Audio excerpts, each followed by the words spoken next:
We would like to thank you for watching our FXcast market analysis. As we continue to improve and make adjustments so that you're getting value from our videos, we want you to take the time to give us feedback, give us comments, send us questions about what you would like to see in our videos, and you can send those comments and feedbacks to analysis@fxcast.com, or you can post to our daily forum. Thanks guys, and I'll see you next time. As always, we are starting off with the gold daily chart, and there is a couple things to notice. We did close above the 1660 price level. Still have to honor our downtrend line here. Still have to honor the 20 moving average here. So we made sort of a run up to it, testing our downtrend line here. But we did get a close above it. Now notice that we did before, and of course, you know, the big news of the day is France. Germany coming out in support of, you know, the banking system and doing what they need to support. So a lot of the markets rallied off of that. So it's interesting to see not only did the markets rally, but gold rallied off of that also. You think that if the rationale might be behind that, if we're printing more money, you're devaluing money, and so people are going into gold. That's one rationale. But I still would like to see it get above these wicks here. And those wicks are at 1675 to really say we're above this downtrend. I love to get above the 20 moving average. I love to get above these wicks to really say we're going to make a run now to the 50 moving average and to 1766, another 100-point run. We can see on our market profile that move we made, and it wasn't just a blast up move. I mean, there are some big candles in here, but we did accumulate volume on the way up there. So hopefully that means we'll support it. And even if we scroll over, we won't. You'll see that that's basically the move. We really accumulated volume, even as we moved up and down, and so we really should have some volume support here. But again, we're also running into resistance on the daily chart. So as we go to our currency pair, starting off with the euro dollar, here the good news is we have already broken the 20 moving average. Little pullback here in our new trading session. The thing that's interesting about that is we could go in here and we can see these 1, 2, 3 wicks in here. And where did we pause today? Right at those 1, 2, 3 wicks. So that shouldn't be surprising to you. But if we can get above that 1.3690, get back up above 1.4, you know, I'm sorry, 1.37, we can, you know, start to test the 50 moving average here. On the 1 hour time frame, we still have our support line we're watching. We are seeing that we ever so slightly got above our long-term moving average. We are in a sell zone. But the euro is in control. As long as the euro is in control, we will see price action continue to move higher. We can see the spike higher as the euro averaging higher, and then we spiked up here. And then the dollar continued to go sideways in a little spike down, but again, overall sideways. Sellers slightly in control. We'll see if the buyers can move this up with the euro being in control. The pound dollar, kind of seeing the same thing here from the standpoint of, you know, wick, and that's where we stopped today. As a matter of fact, on this one, the other one there was a lot of choppiness, but this one, let's put in this line here and kind of see how it's being honored. Maybe up just a little bit. There we go.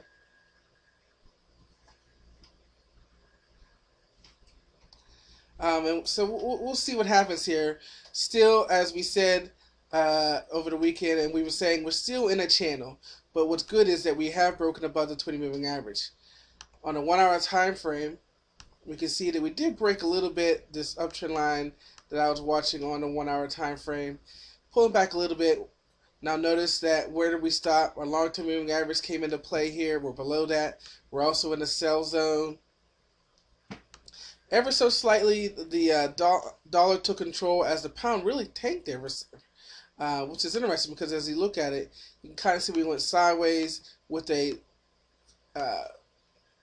trending higher, while the dollar continued to move sideways. But Not sure what just happened there, where we had to see, maybe it is what it is. We hit our long-term moving average. We're in the sell zone. The dollar took control. Price action pulled back just a little bit. Sellers are in control. As we get a little extreme, we may be able to see something happen here at the 20 moving average to catch that run up to the 1.57 level. And again, we're going to need some volume as we move higher. And again, with Germany coming out, supporting the markets, all the markets rally accordingly. Finishing off with the dollar, Frank, what's interesting about this is the dollar, Frank, really pulled back on this one. Well, with the support coming out in Europe, what are they going to say here in the States? Right now, we don't have anything scheduled. The earnings season starts tomorrow, being the Tuesday session, Tuesday after the close in the States. The earnings begin with Alcoa, so we might see something there. Seeing a little support here in the 20 moving average. Maybe we'll pull back all the way to the 200 moving average. We also have support at 8.89323. We have come out of our self zone here. We're in the neutral zone right now. The franc has taken control. We got a little divergence here, which brought this big price action down. You can really see this spike up here.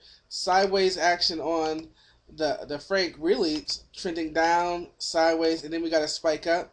And the dollar really just going sideways.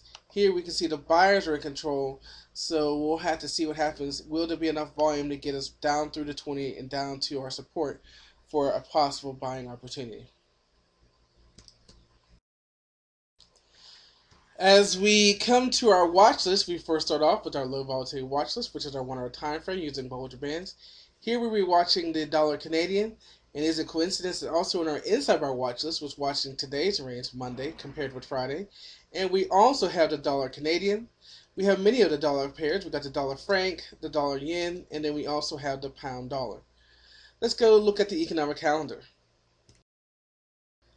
As we come to our economic calendar, again, as we stated before, the big news of the day was the commentary coming out of France and Germany saying that they're going to support the European banks.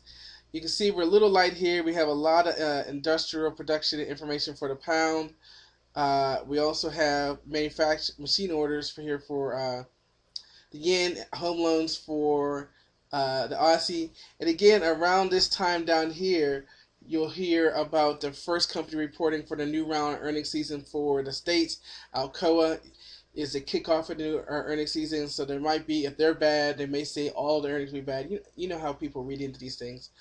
So, but the important thing is, it is those unscheduled meetings, those unscheduled commentary that's going to move the market right now until we have some of the more, especially now that we're through the jobs data, because they're the ones that are stabilizing the economy as what came out of Germany today. And we'll look to see if the States will do something similar. We would like to thank you for watching our FXcast market analysis.